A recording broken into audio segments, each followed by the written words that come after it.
What's up, everybody? Welcome back to the Good Dads Podcast, the TGD, and I'm here with another episode, as my son would say, a fire episode, talking to the people that I love the most, dads, only because I understand the struggle. I've been doing this for a long time.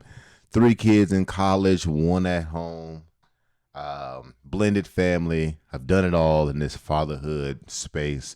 And I'm out to talk to dads who've done it as well. And today's guest is a really good friend of mine, the new executive chef at EDO. Oh, God. Chef Roberto Higuera. What's up, Roberto? What's up, man? Thank you. I appreciate the introduction. How you been? I've been good, brother. I've been real good. All right. So I have to tell a quick story as to how we met. Oh, yes. So I met Roberto around 2018? 17. Yeah. And at the time I was running the health and wellness at MGM, where he was an employee. He was the chef over at Joe Robichon, sous chef at Joe Robichon. Yeah. And he was one of my clients as a health coach. And he would come in, he'd check in with me. I think at that time you were doing a fitness challenge or something like that. Oh, yeah, that's right. And he had lost like a ridiculous amount of weight. And I was just helping him to, make it a habit, not necessarily get him on that path because he was already on the path. But I was there just to make it a habit. And for some reason, way more so than anybody else I work with over at MGM, he and I just clicked. And we kind of have been friends ever since then. Once COVID shut us down, the only person I saw during COVID, that wasn't my family was him. He came here every single day. We was working on some projects, and he's ultimately the reason why the Good Dads podcast and the Good Dads whole ecosystem exists. Funny thing is that it has kind of evolved over the last 5 years. She's getting up. Right? Yeah, Lena's jumping up and down. It's evolved over the last 5 years. The platforms that I built the things on, I've been able to sell, but the ideas have evolved. So it started off as this idea to give out health and wellness information to the world, and we called that the Plus One community. That evolved into this personal training thing, into this coaching thing, and then I pivoted it once COVID was out, and I almost, during COVID, it almost took my marriage and everything else, and it started to morph into the things that I discuss that things that matter to me, which was really just being a father and being available for my children. And that's why we're here. But none of that would have even been a thing if Roberto didn't come here every day, huh? Yeah, every day. You're coming Monday through Friday during COVID, Yep. helping me learn how to build these systems, helping me suss through, every single droplet in the ocean. And it was a lot. He's helped me build, tear down, rebuild, tear down. God. Yeah, I do. I remember when we were building that the fitness platform, and we had to tear it all down, and we stayed here at like. We did it overnight. Yeah, we did it overnight. Like you come right now. I think we were. If I remember, I think we were on a Zoom call. You and I. It was a little late night, and then you were like, I need to plug all this stuff in. And we're like, all right, well, let's do it. He's like, you come right now? I was like right now? He's like, yeah. It's like, bring your laptop. I remember Julie was out there making us like cups of coffee. Like she had 4 cups of coffee ready, and she's like, all right, y'all have fun. Probably didn't get done until about 4 or 5 in the morning. Yep. I remember that. But those were the times I had a great time doing it. I learned, what's funny is that I learned a lot. Like, although I can say, maybe it didn't pan out the way that I had thought that it would have panned out, but I've learned a whole lot from that experience. I've learned how to build and tear down websites, how to manage all of these systems, and through the process we're looking at it on the back of the screen here. Like I've built out some pretty elaborate like systems, like through Airtable, and then like Airtable is my jam. Is it not? Is that what It you're? is really my jam. Nice. You know what? On these screens, a side note, on these screens, it I keeps was just gonna popping up say my thumbs up and stuff. I have because no idea I what got that you. is. Yeah, I Same. hate that. It's gonna do it for you too. But yeah, I build all these systems, right? So like Yeah. I love Airtable, so I actually do build personal like personal apps that help you track whatever it is that you need to track. The one that I love the most is my content scheduler. So it allows me to track ideas, research those ideas, and then turn that into various pieces of content and also repurpose that content. I've built all of that in an Airtable. I have one for my finances that you can actually get a copy of the financial one at clubgooddad.com. But yeah, man, I appreciate you so much. I know that was kind of a long-winded, all around intro, but I just want to say, man, first off, man, I'm appreciative of you. I am appreciative of your friendship and what it has meant to me. You know, these last 7 years or so, you have definitely been a good friend to me, man.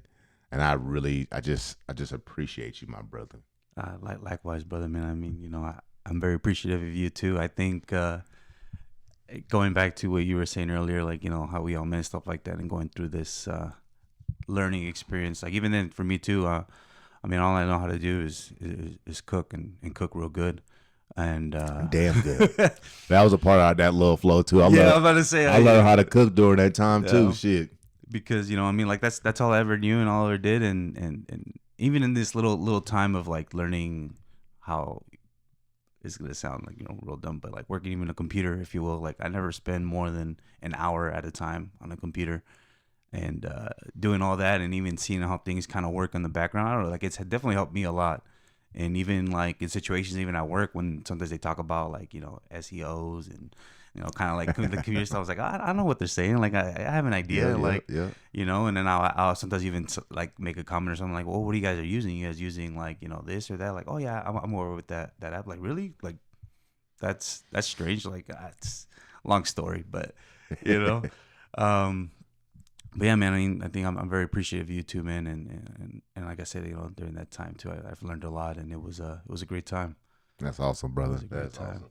So let's get into it, man. So Yeah. like obviously this is the TGD, the Good Dads podcast, and the goal of this podcast is to highlight fathers and share that with other fathers, Yeah. right? Because I feel like fatherhood often happens in a silo, meaning we do this by ourselves. Like we take our kids and our frustrations and our worries and everything else, and we like fence them off only on this side, like the fatherhood island, right? Mm. No one gets to go there, and we don't discuss it, even though we all know.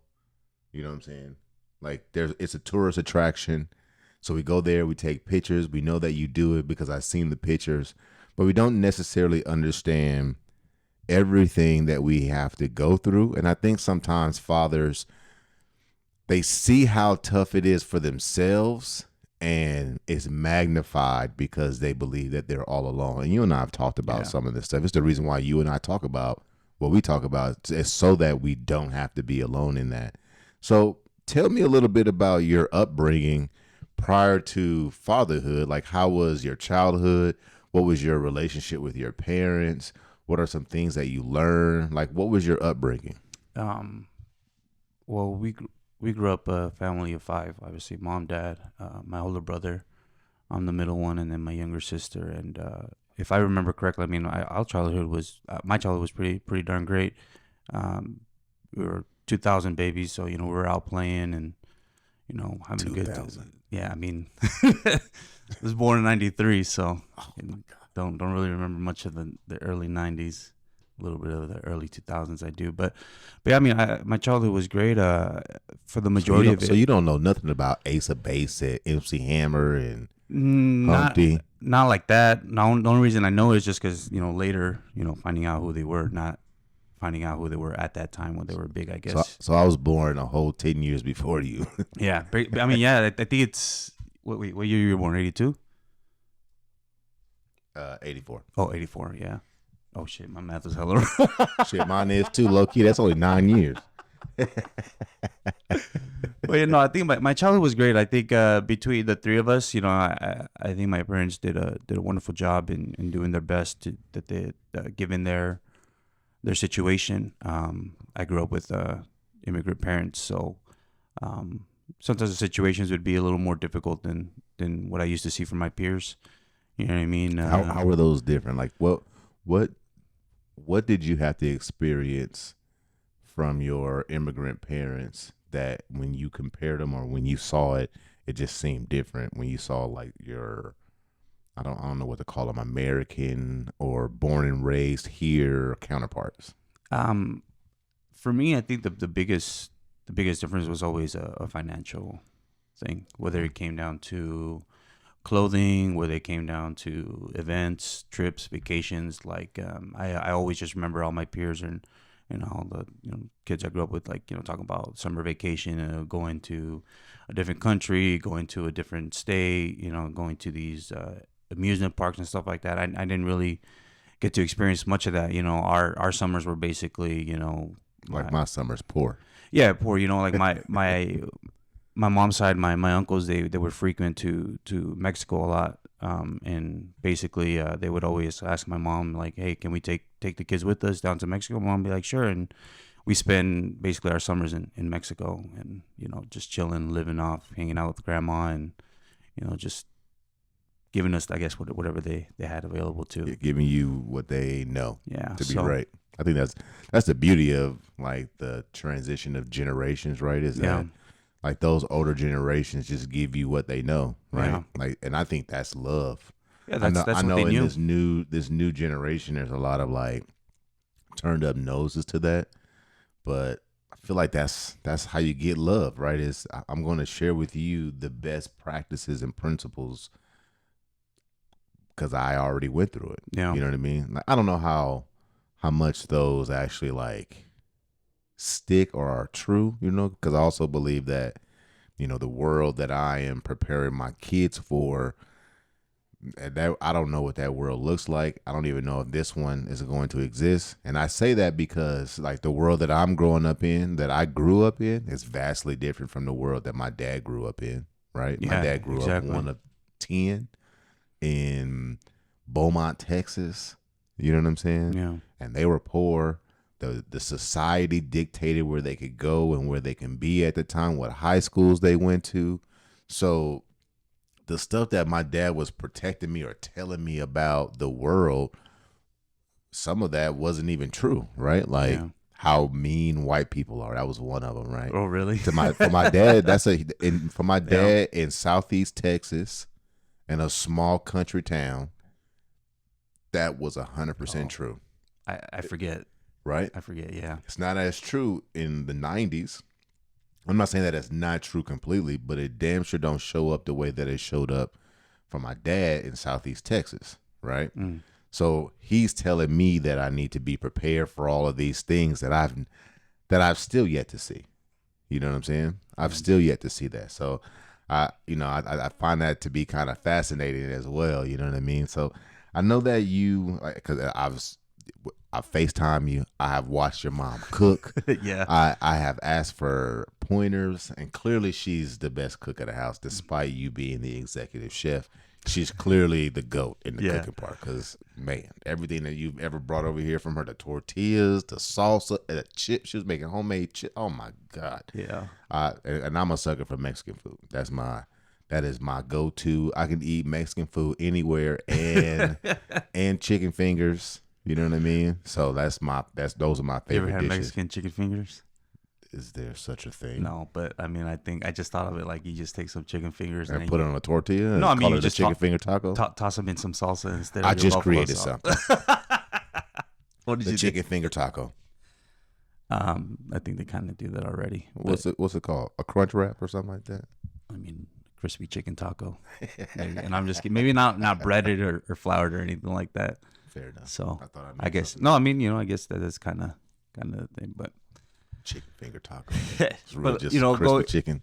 going back to what you're saying, like, about how like your dad, like, you know, his in the time that he grew up was obviously a lot different than how we were growing up, and we're teaching our children to grow up in a world that we think they're going to be living in, but in reality, it's we don't know, you know. But one thing for certain that I do know that my dad taught me was always work. Like, you know, you gotta work to provide, you know. And I think if the relationship between me and my dad, I guess, as far as it goes, like, you know, communication and love and affection, there really wasn't much of it there. You know, my dad was more about like, I have a family, I need to make sure that they have a roof over their head, I need to make sure that they have clothing on them, and then I need to make sure that there's food on the table. 100%. And that was it. Like my dad said, like that is my job as a father, and that is all I'm doing. You know, everything else is extra, I guess, if you will. So there really wasn't much that like time to let me sit down and talk with my children, or let me sit down and play with my kids, because, well, granted, you know, I mean, this man worked damn near all day, almost all day, every day. So, you know, I understand. I mean, you know, there's days where I'll get home after a 12, 13-hour shift, and, you know, sometimes I'll make it home on time to see my kids still up, and my daughter, she just wants to play a little bit, and I'm beat to shit, man. I am pulp after a shift like that, and I really do try. I try to remember, you know, in moments when I was in her shoes, and I wanted my dad to play with me, and my dad, you know, just he'd be really tired. And I didn't like that feeling for me, since I would take it like, you know, oh, my dad doesn't love me, or doesn't like me, or whatever. But it just wasn't that, you know. I mean, we were little, you know, what were we supposed to know? And so some of those memories come back, and I try to think, and I try to change up a little bit. But I think for the most part, are you conscious of that? Like, is that something that you act like it is a part of how you father? Like, you know that growing up, your dad was working all the time, and you can remember how you felt by not being able to spend as much time with him, and that kind of motivates you to stay up those extra 20, 30 minutes or so and chill with your daughter and things like that. Yeah. Is those two things connected for you? Yeah, they do. Like, you know, even going to that subject of like how I parent, I find myself doing that a lot. Like, any situation. You know, a situation arises where, I don't know, my kids have a problem at school, or there's a problem at home, or whatever. Like, I think on that situation, and I think has that happened to me when I was their age, and what was I looking for in my parents to help me navigate through, you know, whatever problem it was. And it was always very difficult for me growing up, because obviously, you know, we were raised, you know, went to a school system that was completely different from my parents. You know, we were raised in a society that's a lot different than from what my parents were used to. Right. You know, so there was always this difficult barrier as like, how am I going to translate to my parents that this is going on, and have them understand so that they can help me, you know, correctly. And, you know, that was always an issue. But now with my kids, like, I'm able to relate to them. Gotcha. Because, you know, we both were raised very similarly, you know what I mean? And I guess you could say in the same society, if you will. Gotcha. When you growing up, did your parents speak English? No. So our household was all Spanish, and we spoke English only outside of our house. Do you know how much shit I would have gotten into because my parents don't speak any English? I would go crazy, and they'd be like, "All right, Gerald, you need to translate this to your parents." They'd be like, "Tell your parents that you have been a terrible student. You haven't been doing anything," and blah, blah, blah, blah, blah, blah. And I look back at my parents, and in Spanish, and I'm like, the teacher said that I've been working really hard. My grades are not where they're supposed to be, but I've been working really hard, and he respects the effort. Oh, God. I would do that every single time. I would never tell my parents if anything went wrong. Everything would have to go through me. Like, everything. Like, you can't even talk to oh, man, I'd have been off the chain. It's funny you say that. So I try to pull that off. I remember vividly, parent-teacher conference, third year, Mrs. Akamoto. We couldn't, the school didn't have a translator at the time. I guess a translator had left for an emergency or something like that, because we were supposed to schedule to have one. So we show up, and the teacher's like, "You're going to have to translate." And I remember literally a couple of days before, I was worried because a couple of days before, I remember I got in some trouble. I don't know exactly what, but she was like, you know, she basically gave me the "I'm disappointed in you," because I was always a great student. Like, we had a fear, you know, our parents kind of plug in a fear, like, you got to come with good grades or don't even come home at all, type of Yikes. thing. Oh, But that's funny because that's something similar to what I used to do to my kids that we yeah, discussed on the other podcast. and we get to the parent teacher conference, and I did exactly that. You know, she said, I need you to tell your mom that, you know, you haven't been doing so great. You know, you've been kind of slacking. You know, like just all bad. And I turned over and I told my mom, like, you know, she says that I've been doing great. I've been turning in my work and stuff like that. And my mom's reaction was like kind of like a pleasant reaction. So then, you know, the teacher wasn't dumb. She's like, why is she not like killing you right now? I guess, if you will, you know, like, why ain't she like, you know, choking you out Because for this stuff? my mom doesn't do stuff like that. This is your stupid American culture where you guys piss down your kids' throats.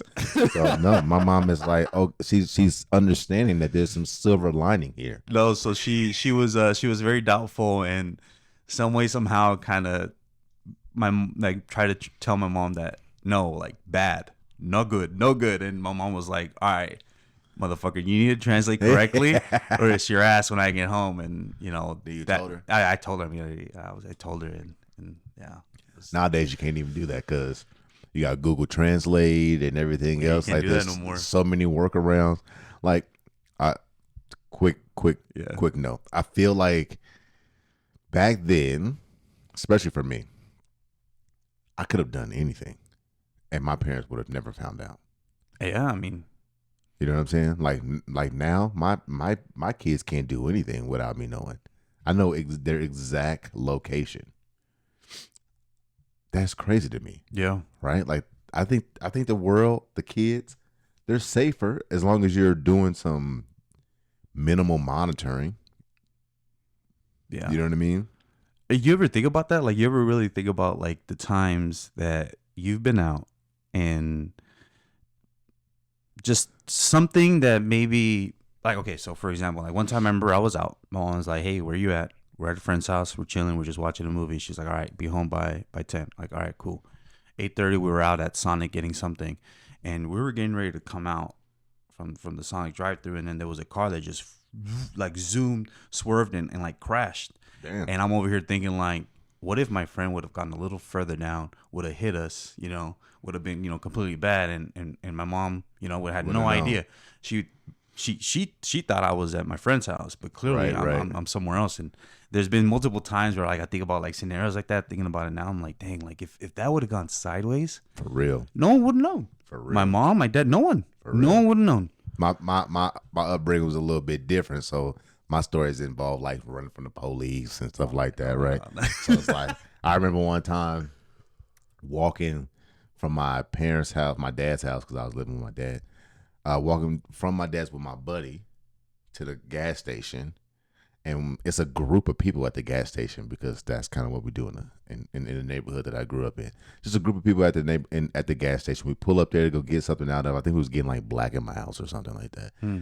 Because you know, you take Black and Miles, take out the inside because we didn't know how to roll yet. So we dump out the tobacco. Yeah, take out the tobacco out the Black and Mild, and then you can stuff the Black and Mild paper with the reefer. Yeah. So we go to the gas station, go get some Black and Milds. When we come out, the police pull up, and everybody take off running. Oh shit. So I'm gone. I don't even know what. I didn't even do nothing wrong. Nobody did nothing wrong. I'm gone though because Like, everybody somebody else started is gone. running, It's so you running. That's a culture thing, right? Yeah, So yeah. as soon as they took off running, I hit it. I was gone. I cut across the desert field. Right.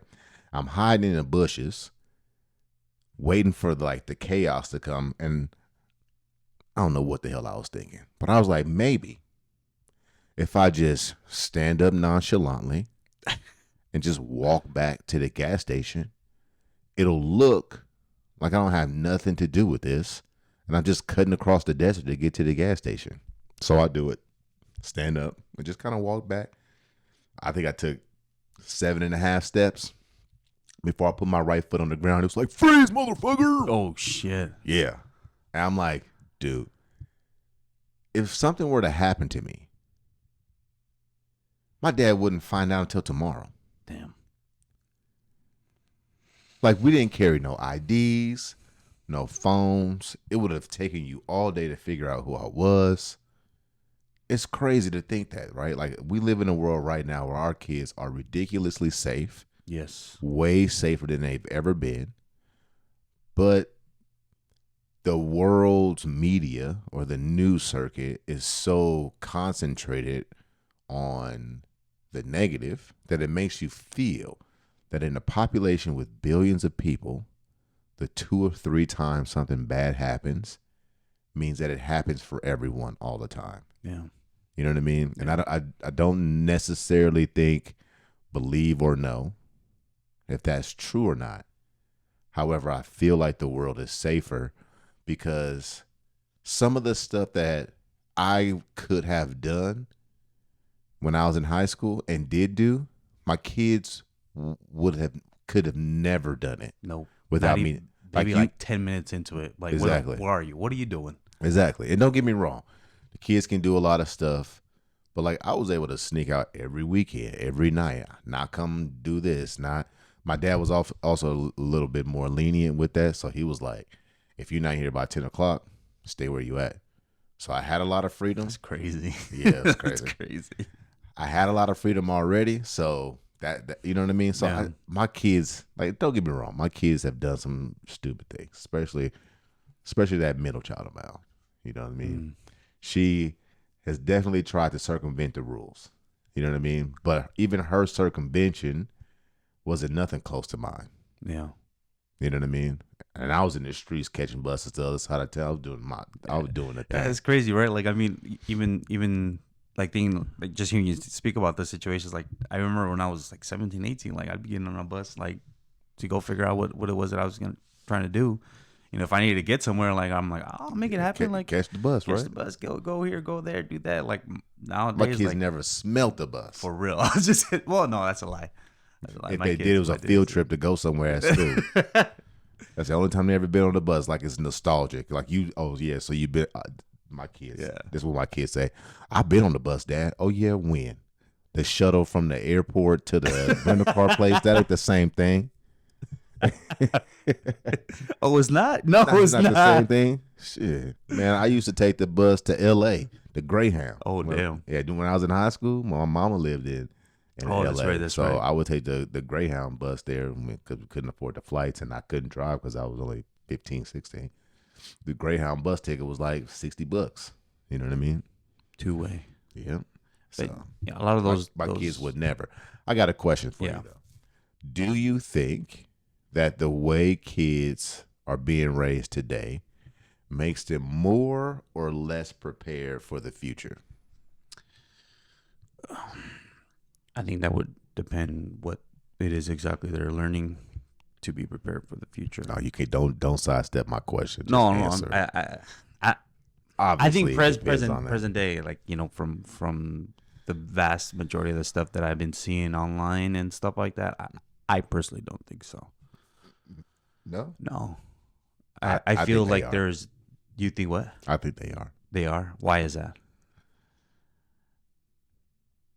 That's hard to explain. Okay. But they are the ones pushing the needle forward. I guess maybe thinking about it now, like what you said, like before, maybe I see how you were saying that we're trying to prepare our children for a world that they're not even going to live in. Right. So maybe when I see certain things that come up online, I think that like that's wrong because that's not what it really is. But it may not be like that for me. But Like, give me an example. like kind of this this idea of feeling a little bit entitled to certain things. Okay. I feel that there is a certain level. Oh, entitlement? I guess so. I don't know. Like I don't like this whole like, you know, only because you know, I'm here, I deserve XYZ. You know, because I remember like, you know, when my way of growing up, it's like if you want something, you know, you should gotta earn it. You gotta earn it. You gotta go work for it. You know what I mean? But I feel the majority of days, even in the culinary industry, it's like a lot of it's probably my finger. Yeah. that a lot of people feel like they deserve something that they haven't earned. Mm, And to me, that's a lot of what I see, and I that doesn't sit well with me. gotcha. You think that's a cultural thing, like a culture that we are essentially breeding? I think in part, And then how do you think that that's bred? Like, how does one get to some sort of entitlement, like feeling like there's an entitlement? Like, how do you, like, how does that even happen? that's actually I think I'm kind of thinking about it now. Like, so there's a perfect example, like kind of I'm gonna say with my kids. So myself growing up, like I said before, like finances were always a big thing. So Christmas, birthday parties were almost non-existent. At your house? At my house, Yeah, yes. me neither.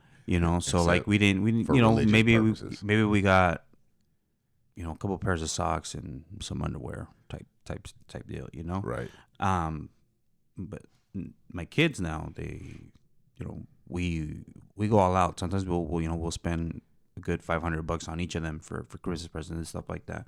We make sure that whatever we spend on one, we spend on the other.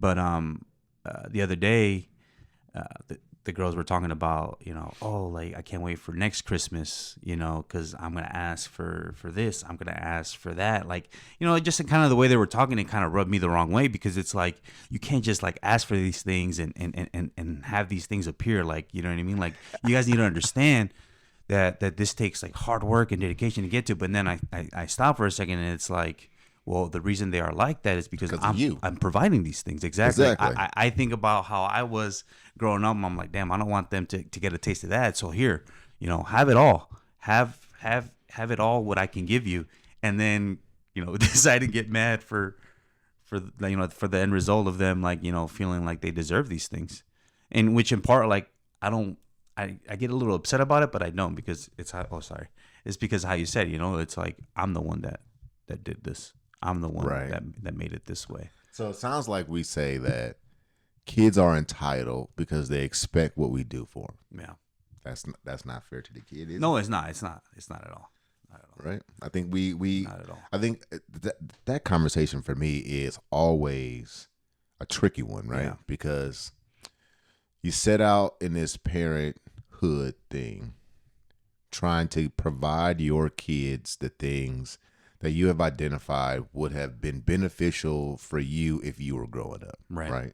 So I know that in the Black community, there's this huge push for Black dads to be like the Superman of dads, because we have a previous history where dads weren't there, whether they were, locked up because society were locking up poor people, and unfortunately at the time poor people just so happened to be Black and brown, so a higher amount of Black and brown people were being removed from the homes, predominantly men, therefore households growing up without fathers. This is a while ago. This isn't happening right now. Yeah. This is back then. Same thing with the drug epidemic and the other societal things that come along with people living in a society, making babies and things like that. Everybody doesn't stay. It happens just as much per capita in every other race as it does in any other one, right? So Yeah. so we have a population of people who grew up without a father for whatever societal reason, and then their response to that is to overcorrect. Exactly. And now they are super great dads picking up all the slack. And I guess my question in that is, how much slack do you as a father, me as a father, pick up before we hinder our kids? Because we know for a fact that it doesn't matter what the world looks like in the next generation.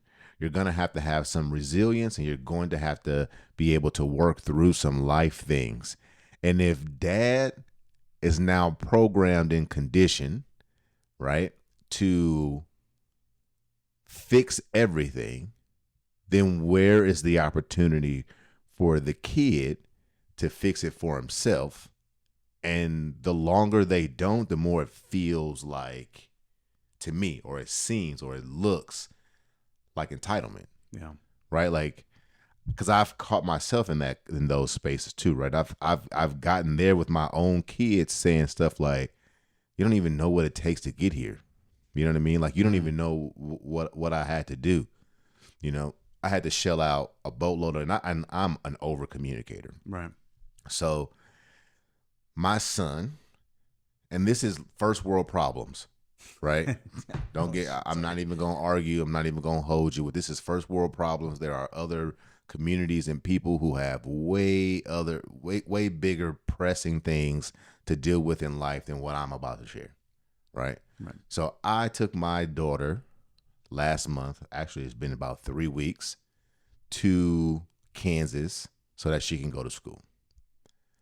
That was on the 19th. So in that time frame, in the last 3 weeks, I've had to get my daughter situated in school, my wife's birthday, my youngest son's birthday was a week after that. Oh, dang. My oldest son had to get back to college. You know what I'm saying? And then my wife had to start the new upcoming school year because she's a teacher. Right. Dang. And that all that cost me a grip. It cost so much that I wasn't able to do much of anything for my youngest son's birthday. Oh, dang.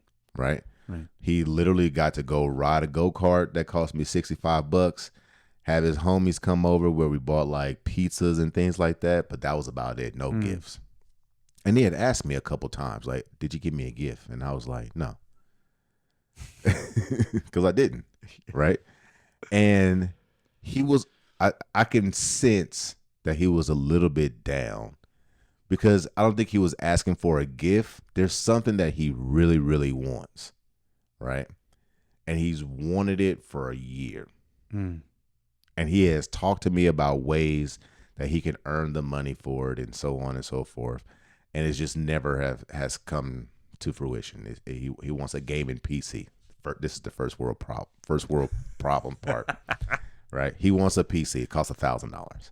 So I've been thinking about it for so long because I'm like, man, I can't just let my little guy not have a birthday, not get what he wants. He's the only kid left in the house at 15. That's crazy. 3 of them are gone doing their own things. I probably dropped $6,000 to $7,000 just on Layla getting up there between food costs and flights and hotels and rental cars and getting all of the things. By the way, getting stuff for college is a lot of money. That's good because you don't know that you need everything. You need refrigerators and sheets and lights, all this crazy stuff. And then we had to make a payment. It was like, because I think she got a scholarship. I don't want to go too far off into what she got, but she got a little scholarship, but out of pocket it's like $5,000 for us. So we had to make that payment as well. So we were out a boatload of money, right? Little Gerald's birthday just so happened to be the week after we had came back, and we were strapped. Damn. Strapped for cash. You know what I mean? I can see how you like strapped without having to like I don't want to pull any money from somewhere else. Like strapped, like we're just gonna have to wait these 8 days out until the next bit of money starts to trickle in, and then we can square up. Right. So after we came back yesterday I sent a text message to my family. Not Gerald, everybody else though, and I said, look, I said I have been busting my ass to make sure that all of you have everything that you need for this school year. I said, but I feel like little Gerald was kind of left out, right? We just kind of skipped over his birthday. Damn. I said, so what I would like to do is at the beginning of October, I'd like to buy him the computer. And I think it would be better if you, my kids,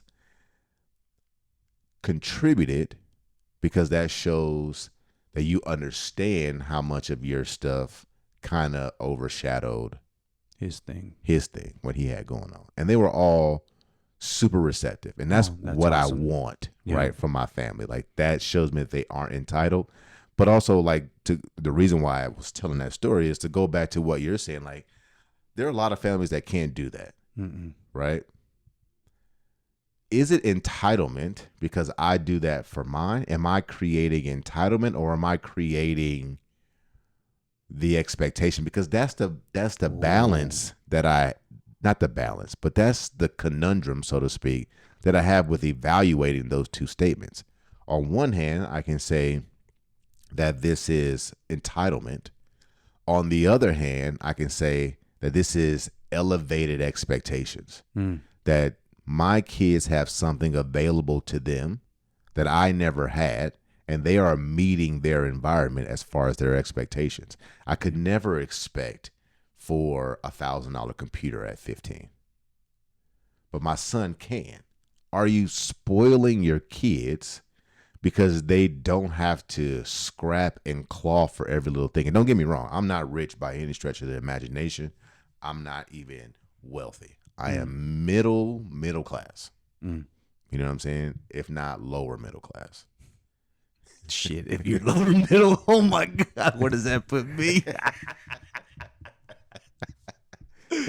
But you know what I'm saying? Like, Yeah. I'm probably middle class. Yeah. You know what I'm saying? Like, I have tough months, right? But I also probably not gonna drown, right? So like, what is your take on those two things, like elevated expectation or entitlement? That's actually a good question, because even you just saying that now, like, kind of made me kind of rethink. Maybe it is an entitlement, like it's how you said, like that's probably the expectation, because and just to cut it real quick, because I think that's where we feel that they're entitled, right? Yes. It's because we're not actually looking at the situation from their current life. We're looking at it from if the person that I was at that age was just circumvented and set into this day and age, how great my life would be. Yeah. Right? Like, if I could get a ride everywhere, like this is one of the main things that I talk about all the time. Like, damn the $1,000 gaming PC, right? I drive you everywhere. I drive my son. My son gets a ride to school, and his school's around the corner. Damn. I mean, like, he calls me at 1:50. Dad, can you pick me up? And if I have to take a piss first, he'll be halfway here. That's fucking close. You know what I'm saying? Yeah. I don't know why I go get him, but I do. Yeah. And there's something about my upbringing where I never was able to get a ride, right? That I go get all my kids.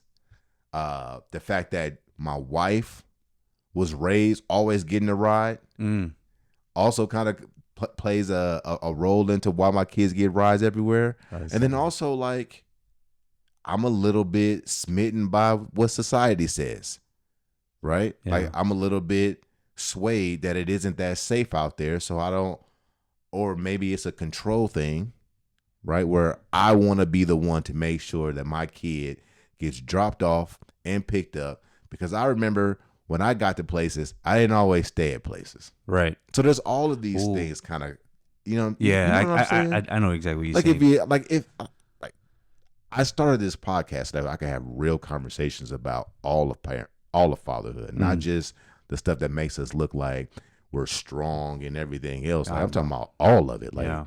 The good and the bad. yeah, because like literally, like, I look at myself sometimes in the mirror and I'd be like, bro, you in charge of 4 little people, like, for real. For real. And a wife and a house and everything. Like, this is crazy. And I think to myself, like, I wonder if my parents ever said this to themselves. Because I'm like, I'm the same age as my parents when they did this shit to me. Yep. And I'm like, holy crap. So I'm like, I want to have the conversations about everything. So don't hold back. Yeah, like, I mean, you saying that, like, I'm at the age that my mom was when she had me. Wow. A lot of these things, like, looking back, like, thinking about, like, damn. Like you say, we wake up one morning, you look in the mirror. Like, I woke up, one morning, I was tired, couldn't sleep well last night. All I wanted to do was just go back to sleep a couple more hours, but I had to leave early because I had to do some shopping for the restaurant. There was this issue that I had to make sure I was there for and stuff like that. And then I just stood there and looked at it for a second. I'm like, damn, if I decide to just go straight back to bed and sleep, not go to work, not provide. Like, I got 3 other people that are like, yo, what the fuck? where's the food? For real. Where's the house? Where's the you know what I mean? Like, it's not. I don't know, I guess it's never been an option. And seeing the result of that, being able to provide all these things, it's it's deciding, is this the standard that I made, or is it entitlement? Because I'm able to provide all these things for you. I'm able to do all these things for you, and yet still be able to take care of the necessities. So what's the issue? Because growing up, it was never like that. Like, I mean, I look at, so my oldest daughter, she's 16, and my youngest just turned 11. Gerald and Sophia have the same birthday. Mm-hmm. Oh, yeah. Yeah. I forgot about that. So she turned 11, and, I sometimes sit there and think, like, wow, what was I doing at 11 years old? And I remember at 11 years old, like, I was trying to bust my ass at school and try to hurry up and get done with school so I could get home and figure out how I can help out my parents one way or another to bring in a little extra cash in. My daughter comes home. Dad, what are we having to eat today? Grabs her backpack, throws it on the floor, puts her headphones on, goes into the room, waits to get called, eats, goes back in, does her homework, talks with her friends. Like, there's no worry in the world. None. And I sometimes, like, I used to catch myself like, why are you upset at that? Because, it's how you said before, like, we view their current lives like if it if it was ours. Like if it was ours, and it's like, I would never just go in there. Like, I would never just throw my backpack on the floor. I'd make sure I pick it up, because that's one less thing my mom has to do. You know what I mean? That's one less worry that my parents have to worry about. It's also an established thing that is needed in that household too, that you haven't established in yours. Yeah, and it's like finding a place where, like, and my wife reminds me a lot too, like, like, hey, like, it's okay, like, there's no need to get worked up about anything. Right. There's no problem. Like, we're in a position where we're able to do this for these children. But like, that's not the principle behind it. Yeah. Right? Because there's something that we believe is tied to that, right? Like, so let me just see if I can explain my vantage point of it too, right? Is that I wanted to provide these things for my kids, but I still wanted them to learn the lesson because I feel like the lesson is valuable. Right.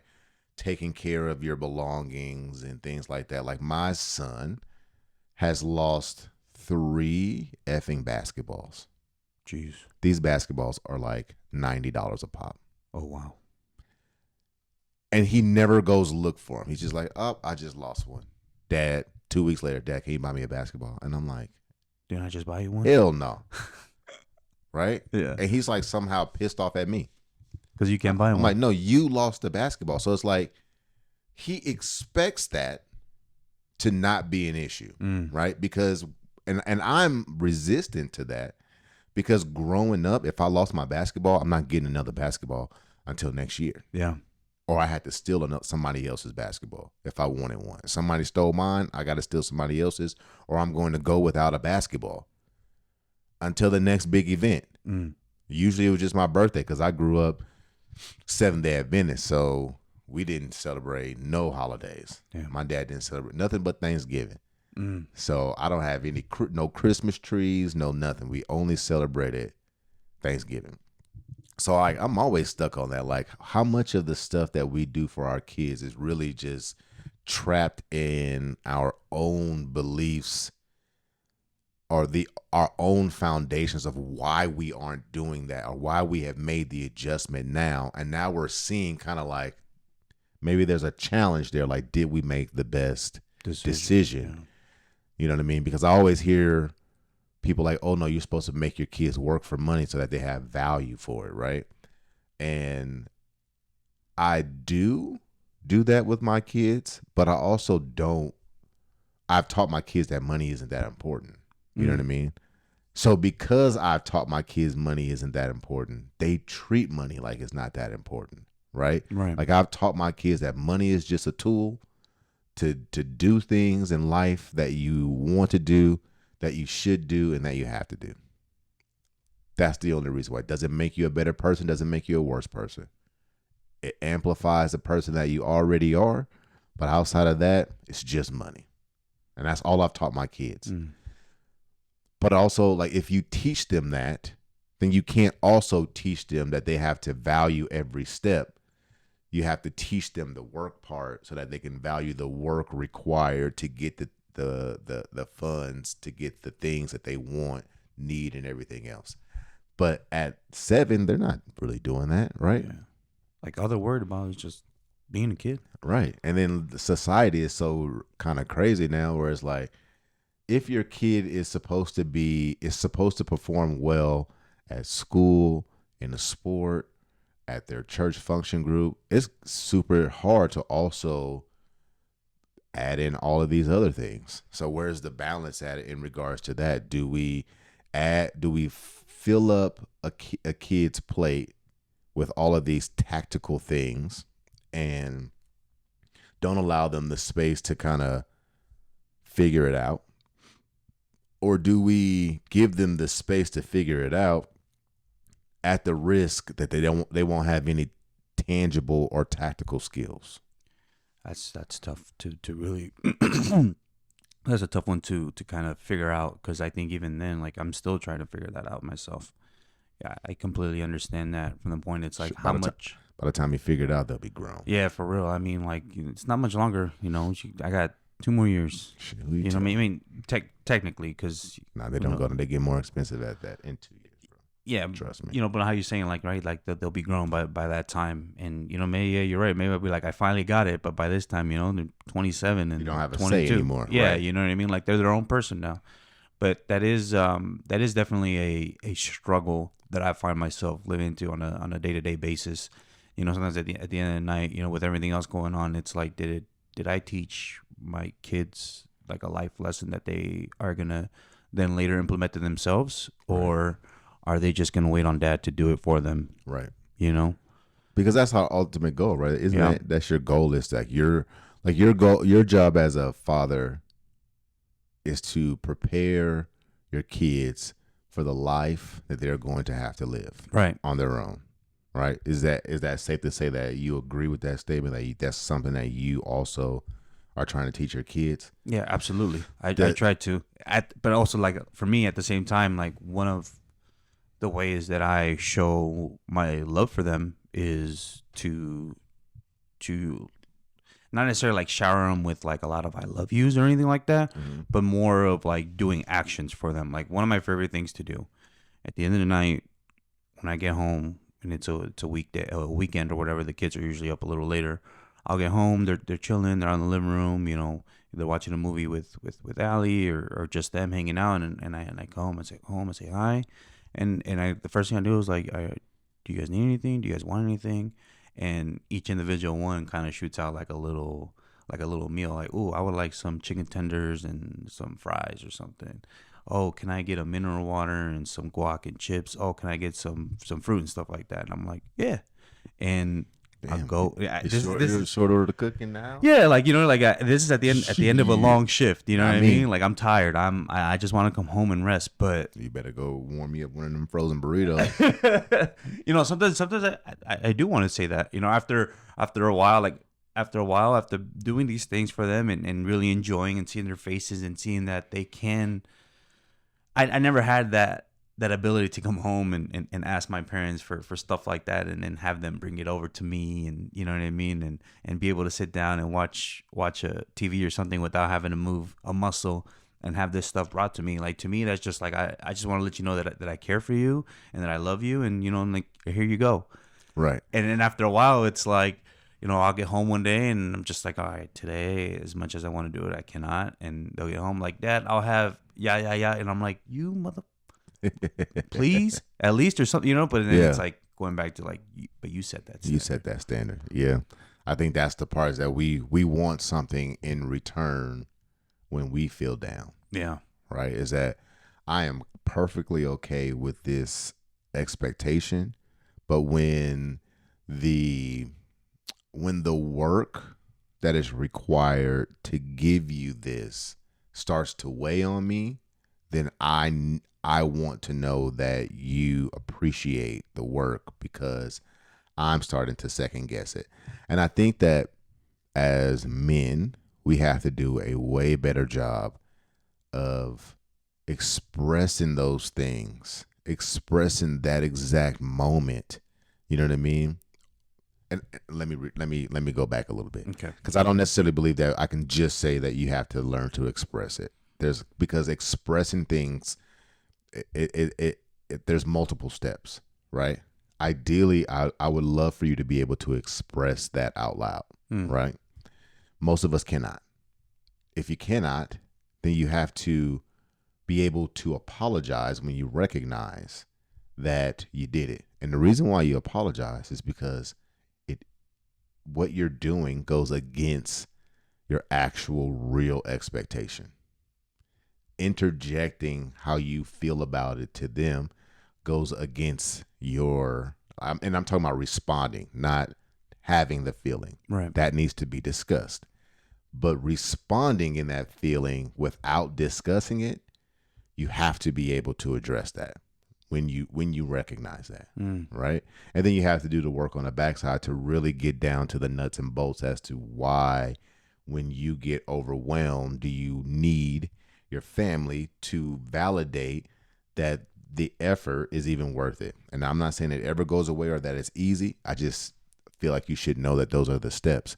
There are plenty of things that we do on a consistent basis. I think about this with my wife all the time. I tell my wife, don't worry about it. If I have a problem, I'll let you know. And then there's sometimes that I have a problem and I won't let her know. And I expect her to figure it out. Or read your mind. Or read my mind.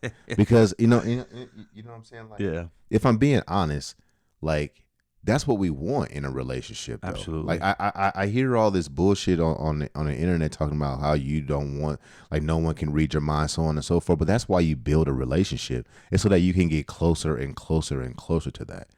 And I'm not, like, trying to toot my own horn, because my wife and I have had a myriad of problems in our relationship, but we still together. But she probably knows me more than any other person. Like, I literally walked upstairs one night. I said 2 words and she finished a sentence. And this is some shit that I hadn't even discussed or said in years, maybe, or months. She just automatically picked it up. Shit. So the thing is that we want this. It is a part of the human experience. You get with a person in part because I can look at you from across the room and you know exactly what I'm trying to communicate to you. And that could be anything. Like, you know, my wife and I, we go to all these fucking functions and stuff like that. And I can be across the room and I can look at her and she knows It's time to go.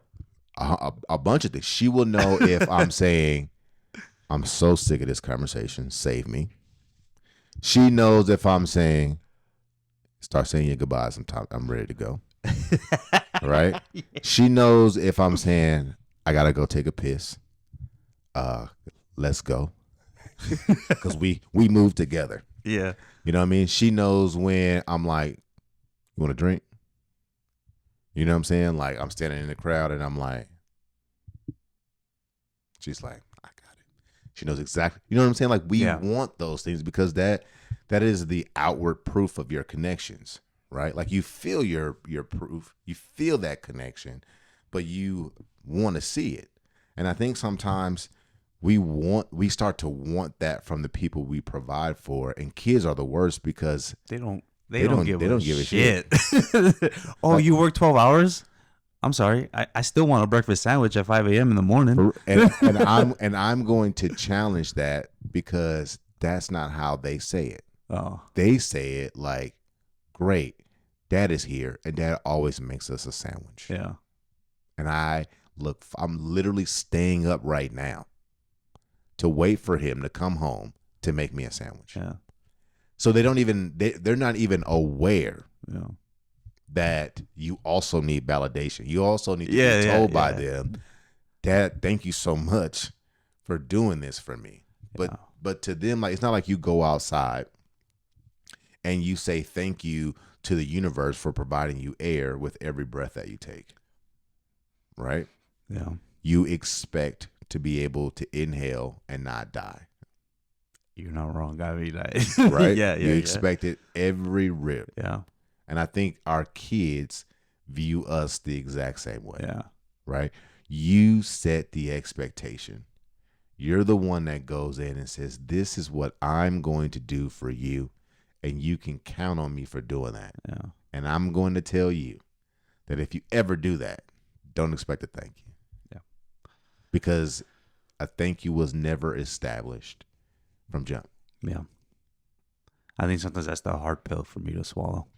Yeah. I It's do, only hard when you need it. yeah, When you're down, when life is kicking you in the teeth, and you could really use some uplifting from your family. yeah, And that's where we have to be able to use our families for us as well. yeah, They're our families as well. And we don't always have to be in pole position in that family. You should be able to go home to your wife and say, babe, I just don't have it today. I'm just not feeling it, whatever it may be. Tell your kids like, hey, I just don't got it today. And what you'll find is maybe they'll be the ones to get up and make you a sandwich. yeah, You know what I mean? Start teaching them all of it, right? yeah. Because if you don't teach them that you don't always have it, then they'll be more aware. Yeah. It's funny you say that too, because we actually had a little situation where, we obviously we like to budget out everything. Mm-hmm. We wanted to get to a place where, we're financially free, and before we do that, we got some steps that we got to take care of, before we get there. And one way that's helped us out is budgeting a lot of stuff out, and we also choose to live, on a different side of the town than where my kids normally live. So I co-parent, so they live with we me. didn't even get a chance to like really dive into that. Yeah, so I co-parent, so they live, maybe 10, 12 miles away from where I'm living. They live in closer to the airport, and I live closer to the east side of Las Vegas. Mm-hmm. It's a distance, but the good part of that is that the cost of living is a little cheaper, on the side of town that I live in, and we choose to do that because my wife and I made a decision to that. We want to make sure that we give these kids everything and anything that we can, to the best of our ability. And if it means saving a couple bucks on rent and a few utilities, to give them a little extra, why not? And we came across there was a little financial emergency or whatever where we were a little short on the extra part of it, and my daughter really wanted to get her nails done. And I told her, I was like, we told her like, sorry, mija, I know we told you we were gonna take you, but we just don't got it. We don't got it like that, and I hate to disappoint you. Oh man, I think for dads that's the worst. That's the worst, right? I absolutely hate that. I thought like this is it. Like she's gonna hate me. Like no, dad's not fun anymore and stuff like that. She's like, dang it, I really wanted him done. And then she's like, can we do maybe just press-ons? They're like, I don't know, $8-10, and I was like, you're cool with that? Like if you're cool with that, yeah, I can do $10. I got no problem. Yeah. I'll do $10. I can't do no 80, 90 right now, but I'll do $10. Right. And she's like, yeah, that's fine with me. And then it's like, I don't know, for me that was a moment of like, cool, like maybe I wasn't up, and and that didn't seem to deter my child. She was like, all right, I'm willing to compromise a little bit, or I'm willing to kind of maybe give you a different option. Mm-hmm. It seemed like she was more conscious of the situation versus maybe throwing a fit and giving me an attitude for not being able to make it happen. And that mattered to you. That was like a complete, it uplifted my spirit. Like I was going into this conversation of like, damn, she's gonna hate me, or she's gonna be disappointed. But it turned out to being that she came up with the idea of like, maybe this is a cheaper option. Maybe can you do this? I'm like, oh fuck yeah, you understand. You understand that right now I can't, but that I would. If I could, I would. And I don't know, like that just maybe reminded me of that, and it was a really great feeling to be able to say that to them and not get that negative response that I thought I was going to get. Get a support from it. You know what I mean, or some compromise, if you will. That's good. So, yeah, it's also a first world problem. Again, and it's a first world problem, but I Nails, think the more of the decorating principle, your hands.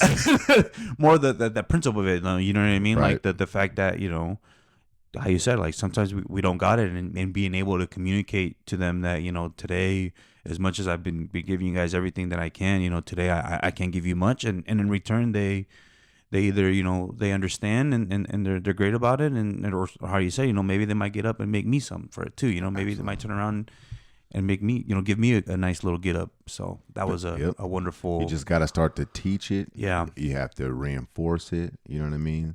Like I love these conversations, man. I don't want to, like, we're already running into the hour mark. No way. I like to keep it down to an hour. I can't. Okay. You got to come back onto the show, Yes, because we're gonna do we this got to again. talk about like your parenting setup, because you have a very interesting parenting setup. Yeah. Right, with two children, two baby girls from your first. Mm-hmm. One of those daughters isn't biologically yours, No. but you have raised her since she was 4 4 years old. 3 And even though you and the mother are not together, you still raise those two girls like they are yours. Yes, they are my children. Like, even down to like paying the child support Yep. for them and everything. Whatever it was. Yeah, you know the situation. Yeah,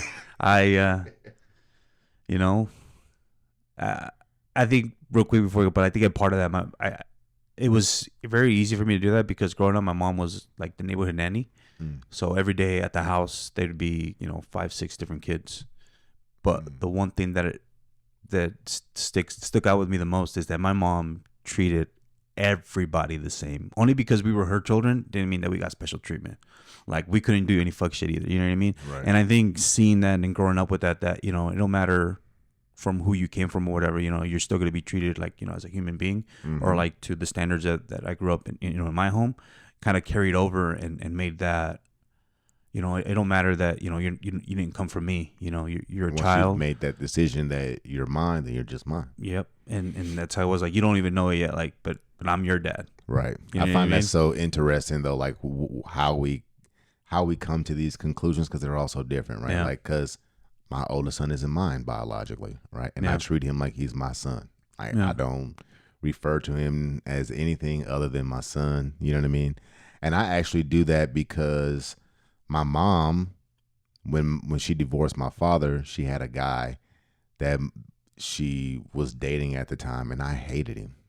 I couldn't stand him. I didn't like how he treated me. I didn't like how he talked about me. And maybe him himself didn't do it, but what he gave off to me was like, this is ridiculous. I never felt like he actually wanted me and my sister. More me because I had the attitude, right? But I didn't necessarily think, I never believed he wanted me around. And I think, whoa, That's a new one. that's a new one. And I think what ended up happening was, when I got Dominic, I wanted to make sure he knew that he was just as much a part of what was going on as the other ones. So that was the motivation behind it. But I'm so interested in how we all come to these, conclusions, to these principles that we hold, because some of us hold the same principles. Some of us have gone through different experiences, but have the same principles because of these different experiences. Some of us have the same experiences, but have generated different principles from those experiences. So I love having these conversations where I get to kind of pull out how your experiences shaped your philosophies on how you navigate life, fatherhood, marriage, because you're also married. Yeah. And your wife is, quote unquote, for lack of a better words, the stepmom to 2 kids, and like the stepmom twice removed to one of them. Yeah. That's crazy. It's an interesting dynamic. But we all come together to take care of these kids because we love them, we care about them, and as fathers, we believe that we are just as important as mothers, and we have to take our role in our positions. And that's what I ultimately believe about fatherhood. It is the underlying motivating factor behind why I want to share stories of dads and the experiences of dads. Last week, I had my wife on the podcast, and we chopped it up. To that one. Yeah, we chopped it up about marriage because wives are married to fathers. Yeah. You know what I mean? And it's important to have those conversations with your significant other so that you know how to move the boat forward. Yeah. So make sure you tap in. Make sure you are subscribed to the channel. Subscribe to, anywhere that you listen to podcasts. Subscribe to the Good Dads podcast. And also tap in all my other networks. We have a blog on clubgooddad.com. We have another podcast called Yes We Fight. That's the one that I do with my wife. It's a live stream. We chop it up about marriage. That was dope. I like that one too. Yeah, so tap in if you're a dad or you're Yeah. a mom or you're a family. Tap in because we're trying to piece together some dope information. And I'm writing a book. If you don't know, shit. I didn't know I that. am trying to write Okay. the greatest book for dads Hell ever. yeah. And this is a part of that philosophy. So I am bringing you in on my research as I pick the minds of other dads in this podcast, as I share the things that I've learned on my YouTube channel, and then I write about fatherhood in my blog and in my newsletter. So make sure you subscribe to my newsletter. And thank you, Chef Roberto, for you, coming brother. on to the show today. I appreciate It's you. always great to chop it up with my friends and the ones that are doing some great things in life and the people that I hold at a very high esteem in this whole fatherhood community. Just dads doing the very best that they can with the circumstances that they were given. And I am honored to be able to speak with you and have you share that with the rest of them. So, my brother, thank you. And for my listeners, we will see you next week. Y'all be great, good dads. Peace out.